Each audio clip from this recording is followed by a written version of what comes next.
Reporte 100. Está con nosotros Alfonso Durazo Montaño, ex secretario de Seguridad del gobierno del presidente Andrés Manuel López Obrador y aspirante a candidato de Morena a la gubernatura del estado. Alfonso, ¿cómo está? Buenos días, bienvenido. Bien, un gusto, gracias Juan Carlos. Ahorita estamos platicando del tren de vida de un secretario de Seguridad.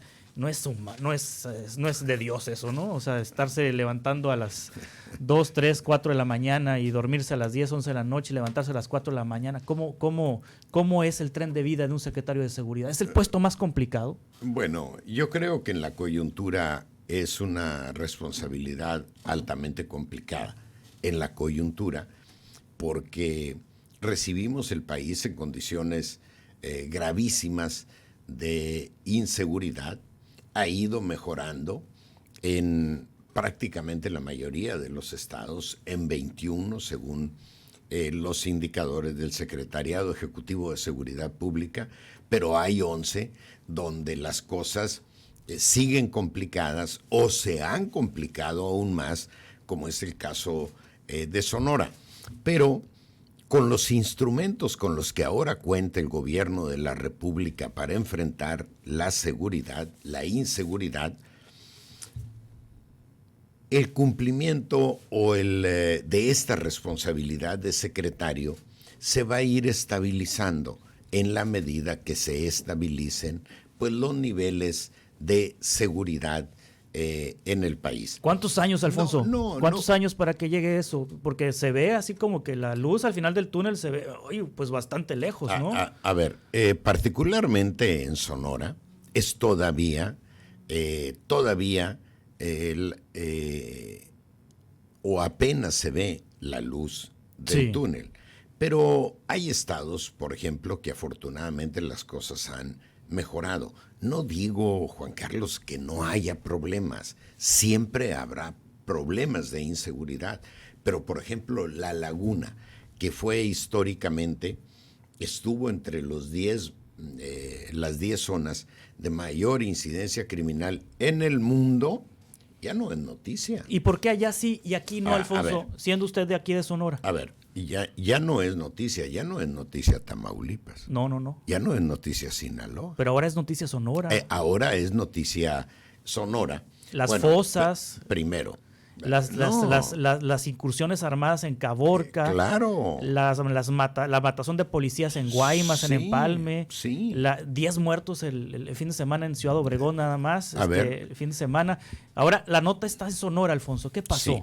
Bueno, primeramente, déjame decirte, sin descargo de la responsabilidad, que mi tarea era de carácter nacional. Sí. Que la responsabilidad de combatir la inseguridad es una responsabilidad compartida entre los 3 niveles de gobierno y cada nivel tiene que hacer su parte.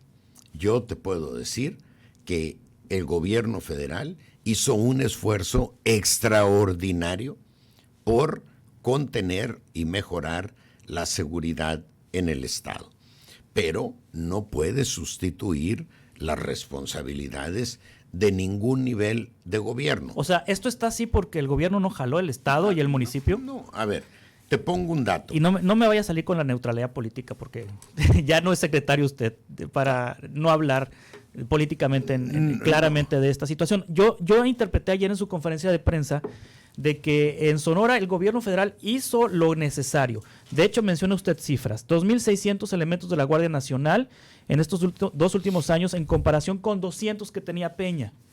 Y que aún así los niveles de inseguridad se han ido hacia arriba. Yo entendí que Claudia Pavlovich no hizo su parte y los presidentes municipales no han hecho su parte. ¿Es así, Alfonso? A ver, Sonora tiene un déficit de policías que llega al 40%. Es uno de los más altos del país. Eso no lo va a resolver el gobierno federal. Tiene que resolverlo el gobierno estatal y los gobiernos municipales. Yo sé que te van a decir, es imprescindible depurar la policía estatal y las policías municipales de aquellos elementos que no cumplen con el certificado de confianza. Eso no lo va a hacer el gobierno federal. Tiene que hacerse aquí, tiene que combatirse la corrupción porque diversos indicadores señalan que los niveles de corrupción en los cuerpos de seguridad pública en el estado de Sonora son de los más altos del país.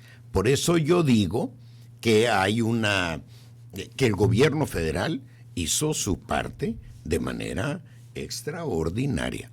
Tú dices ahorita un solo dato que refleja el esfuerzo del gobierno federal. En su mejor momento en la Policía Federal había 200 elementos desplegados. Ahora tenemos 2,600 y fracción de manera permanente y vamos a llegar a 3,800. Se han construido 2 cuarteles, 3 más están en construcción y 3 más vienen el próximo año. Es decir, van a tener los policías que estén asignados a Sonora se van a quedar aquí, no van a andar apagando fuegos. ¿Y están de adorno, Alfonso? Porque aún así, Bavispe, Caborca, Magdalena, Obregón, Guaymas. No. En Caborca, las incursiones que ha habido de grupos armados en Caborca durante la noche y que van y matan gente y luego queman vehículos y atacan casas, se da con la ausencia de las autoridades. O sea, no está documentado. Llega primero la prensa que la Guardia Nacional o que la Policía Estatal o que la Policía Municipal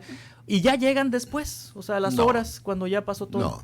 No puedes afirmar en esos términos, Juan Carlos.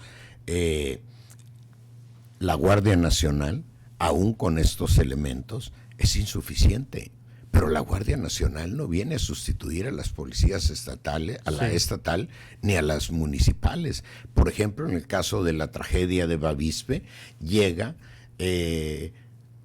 4 horas y media después el ejército y llega 4 horas y media después la Guardia. Efectivamente, nada más que la base más cercana que tenemos del ejército en esa zona es Agua Prieta para el ejército y es en Casas Grandes, Chihuahua, para la Guardia Nacional.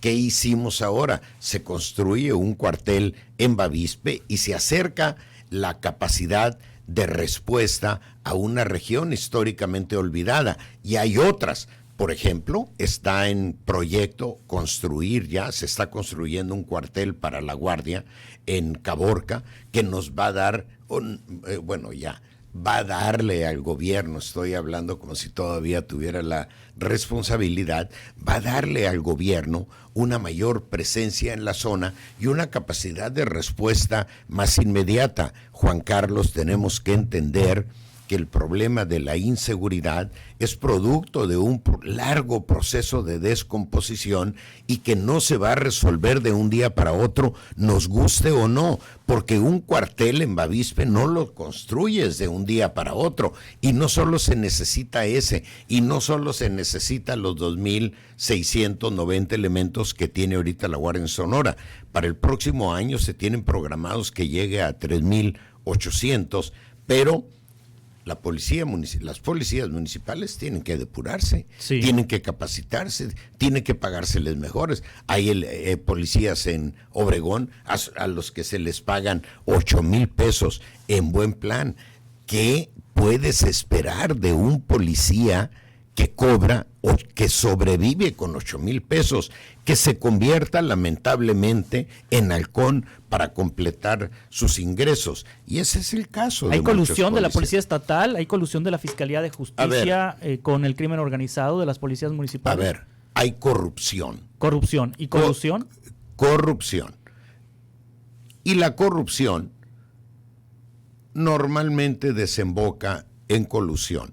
No hay que olvidar que nosotros recibimos a una Policía Federal que en su momento fue dirigida por un secretario de Seguridad Pública que hoy está en el banquillo de los acusados. Entonces, también yo aquí nada más lo que pido, particularmente a los entrevistadores, es que hay que poner en perspectiva el tema. Yo sé que a la gente no le podemos decir, a la gente no le importa, a mí dame seguridad y merece que le demos seguridad, pero desde la perspectiva del gobierno tienes que hacer cosas, construir cosas. Creo que lo más importante que hemos hecho o que se hizo en el gobierno de Andrés Manuel estos 2 años es construir los instrumentos para imprescindibles para que el gobierno tenga capacidad de respuesta frente al crimen organizado.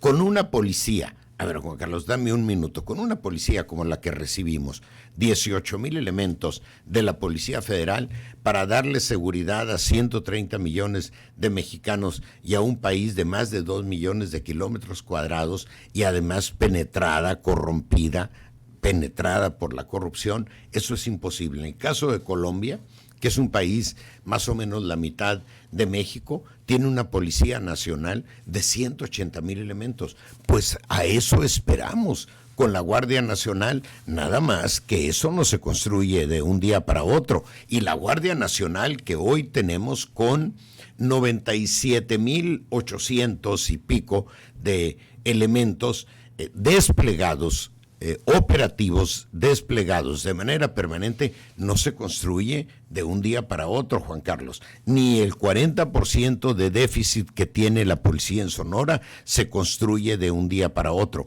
La responsabilidad del gobierno es que empiecen ya y acotar el tiempo para ponernos al nivel de lo que requiere un cuerpo de seguridad para combatir con eficacia al crimen organizado. Ahora, Alfonso Durazo, ayer vi con atención la conferencia de prensa que tuvo en la Sociedad Sonorense de Historia y usted manifiesta que quiere traer el proyecto de la 4T a Sonora. Y yo le pregunto, pues si la 4T llegó en el 2018 a Sonora, dominan el Congreso del Estado,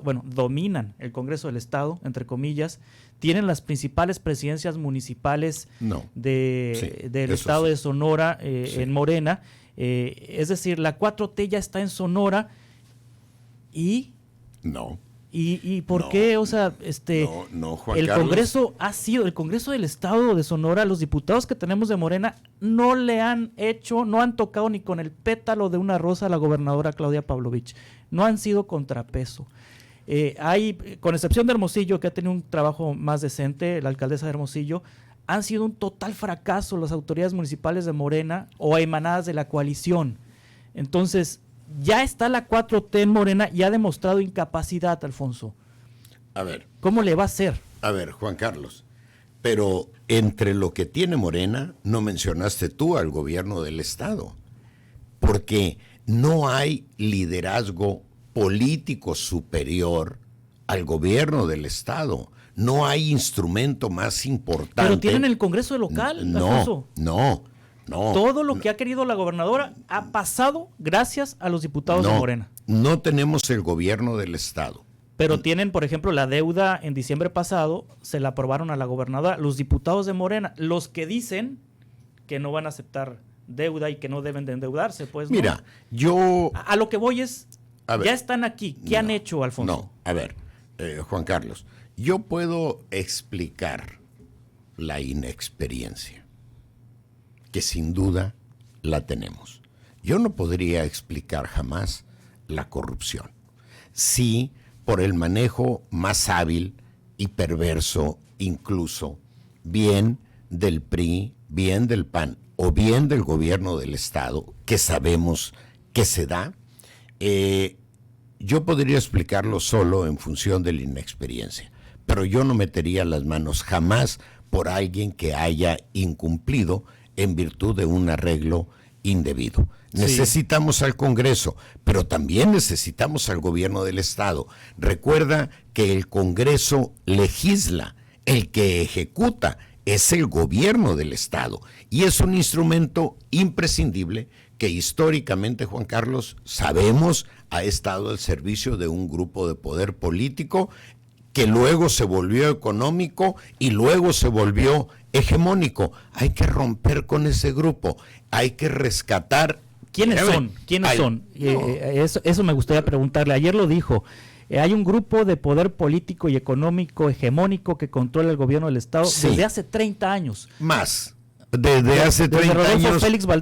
Desde Rodolfo Félix Valdés para acá. ¿Se refiere a Manlio Fabio Beltrones? Me refiero a Manlio Fabio Beltrones, me refiero a esa clase política que ha pervertido a la función pública y que no han visto en su responsabilidad un compromiso al servicio de la gente, que las decisiones del gobierno han estado en función de los intereses de ese grupo de poder político económico. Y supongo que no te vas a asustar, Juan Carlos, con lo que te digo, porque es obviamente conocido que aquí no se ha movido nada políticamente si no tiene la bendición de ese grupo político hegemónico. Beltrones. Beltrones y toda la camarilla política que ¿Quiénes, por ejemplo? Póngale el nombre y apellido. Mira, no es momento de confrontar. Sí es momento de hacer el planteamiento de que vamos a romper con ese grupo, de que busco recuperar el gobierno del Estado. Sí puedo decir a quien sea que haya mangoneado al gobierno del Estado, Juan Carlos, que ya se les acabó. ¿Cómo es su relación con Manlio Fabio Beltrones? ¿Cuál es su relación con Beltrones? No, ha sido una relación distante. Sí. No es mi objetivo venir a confrontar a nadie en lo personal, sí en lo institucional, sí al grupo. Yo no voy a dedicar el sexenio a deshacerle la vida a los integrantes de ese grupo político. Pero ¿y si fueron corruptos? Hay que actuar. Sí. Hay que actuar, Juan Carlos. O sea, yo creo que, ¿por qué se sorprenden de decir, deberían estar contentos de decir, al escuchar, que la propuesta es traer los principios de la 4T a Sonora? ¿Cuáles son los principios?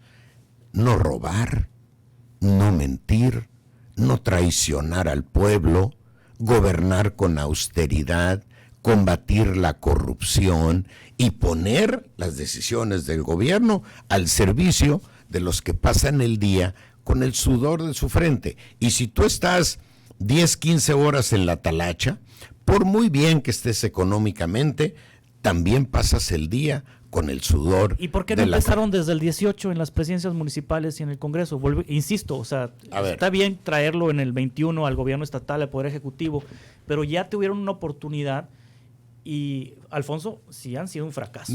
A ver, no puedes tú... En lo local. A ver, la conducción fundamental, hoy a nivel federal hay una política basada en estos principios que yo te digo.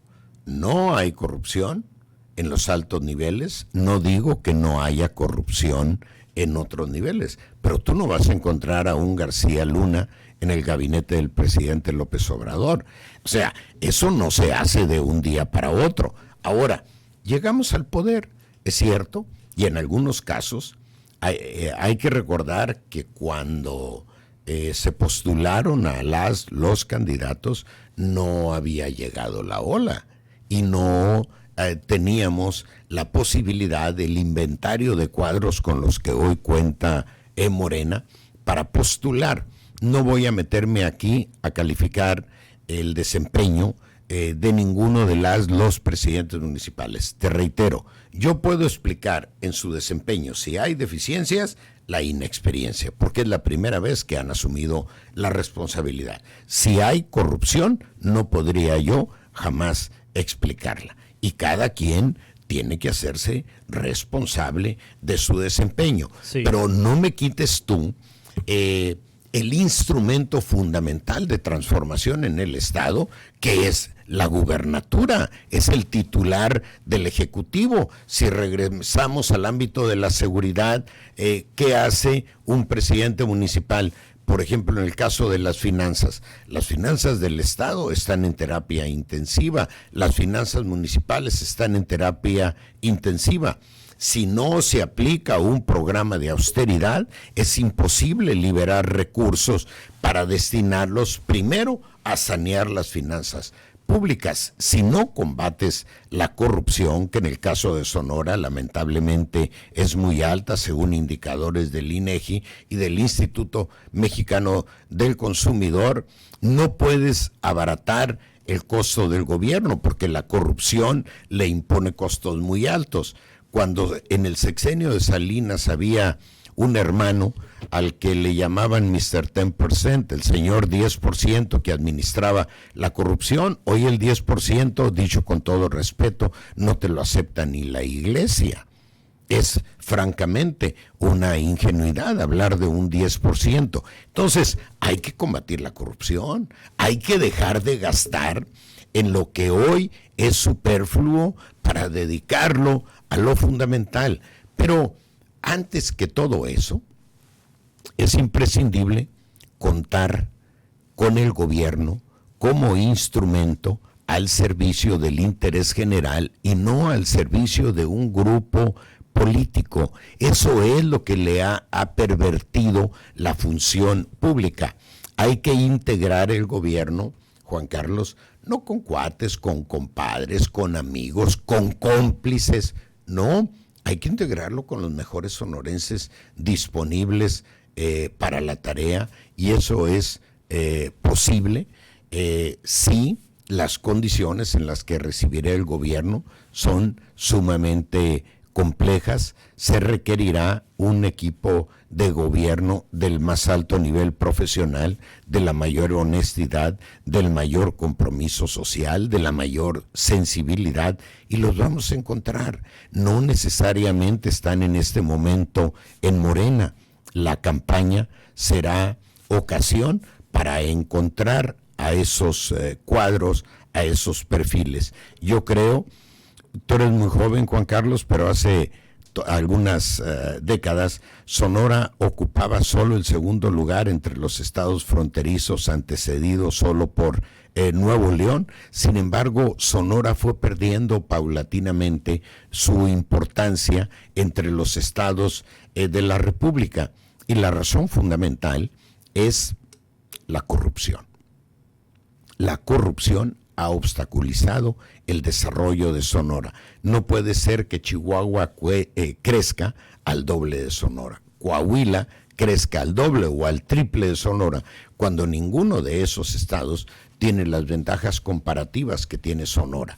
Una frontera con un estado que no tiene playas, pero que cuenta con el mayor número de yates en toda la Unión Americana. Nosotros tenemos más de 1,000 kilómetros de litoral, no lo tiene Chihuahua, no lo tiene Coahuila. Tenemos un puerto de altura, no lo tiene Chihuahua, no lo tiene Coahuila. Y estamos, por si fuera poco, ubicados nada menos que en el Mar de Cortés y nada menos que en la cuenca comercial de mayor dinamismo en el mundo, que es la cuenca del Pacífico. Es decir, hay condiciones extraordinarias, y no se diga los recursos naturales del estado, particularmente los minerales. Entonces, hay condiciones extraordinarias. ¿Qué se tiene que hacer? El gobierno tiene que hacer su parte, tiene que comenzar por combatir la corrupción. Primero tiene que destetarse de cualquier grupo de poder político y económico para poder tomar las decisiones en función del interés general.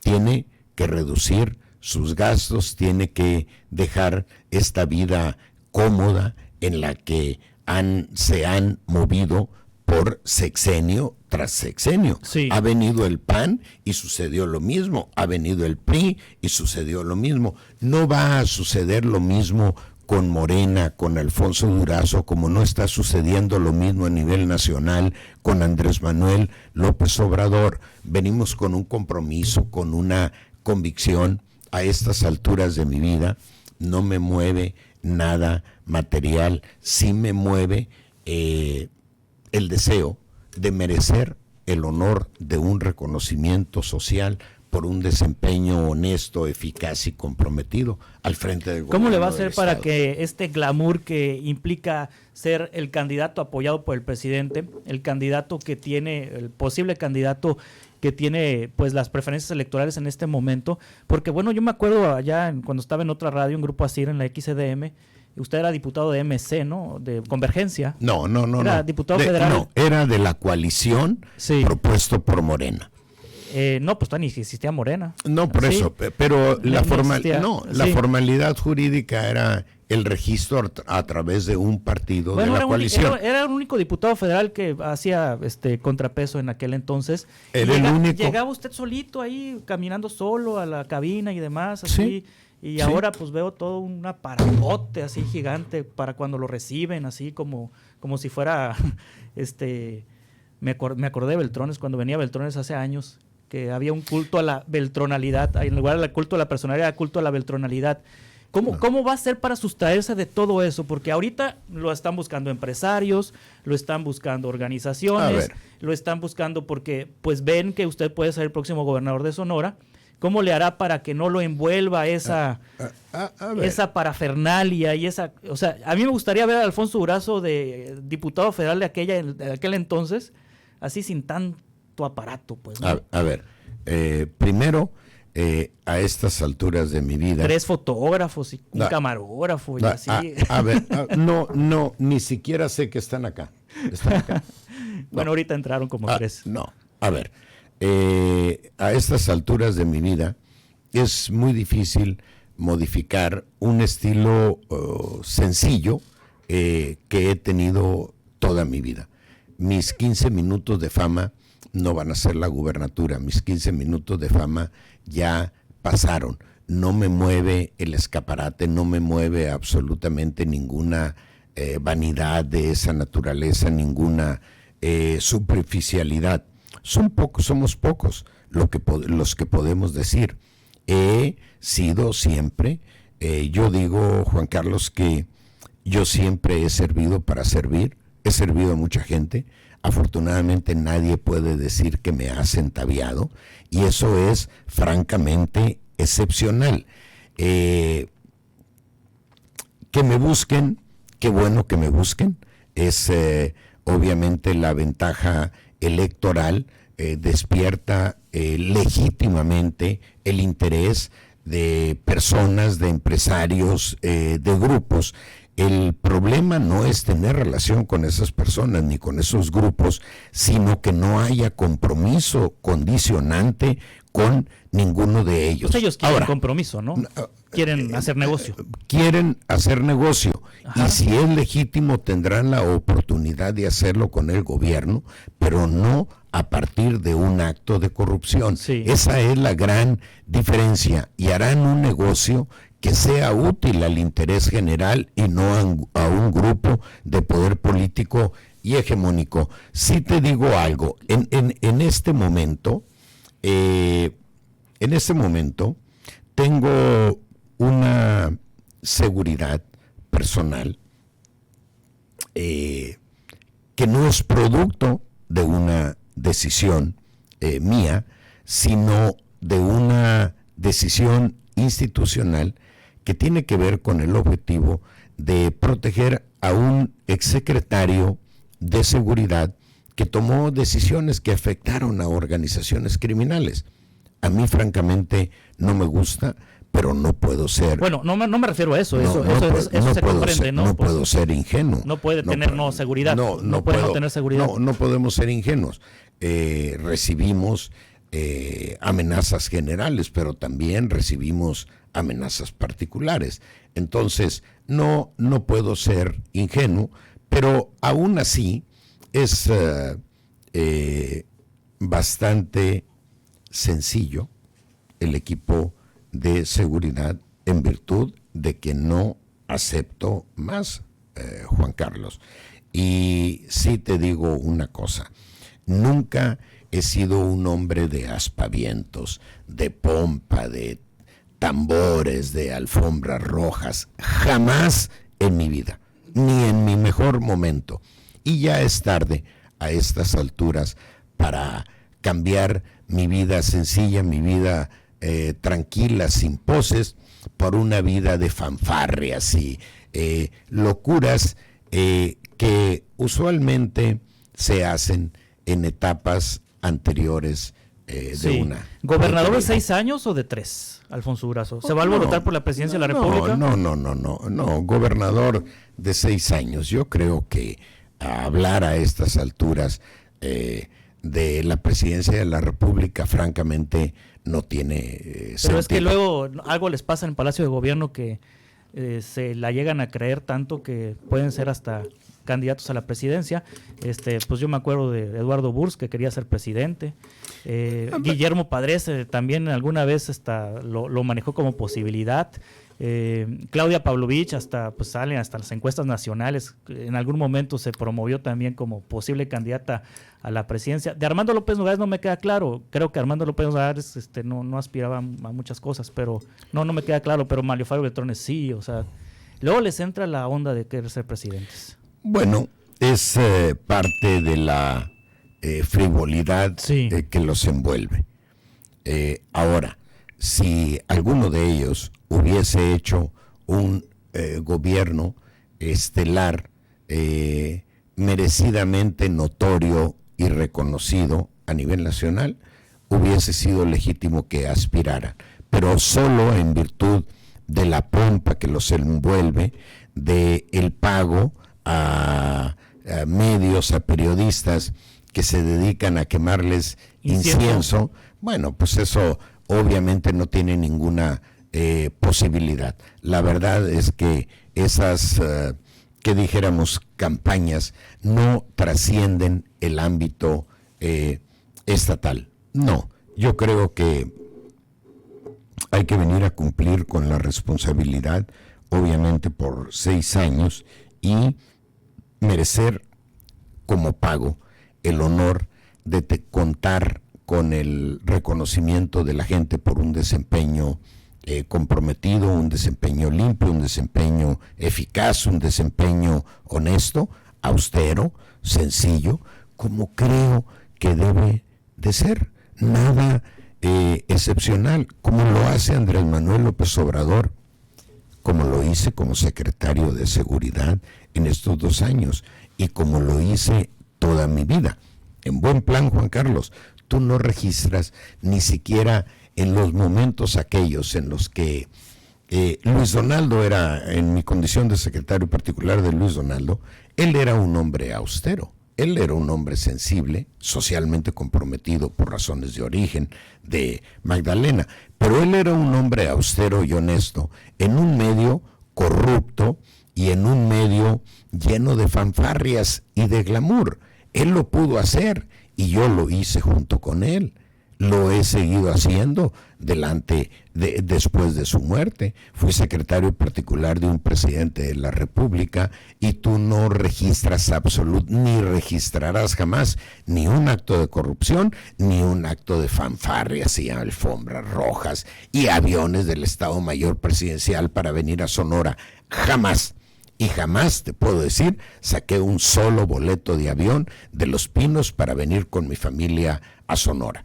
Entonces, todo lo que propongo me queda realmente fácil hacerlo, cumplirlo, porque lo he hecho absolutamente toda mi vida, Juan Carlos.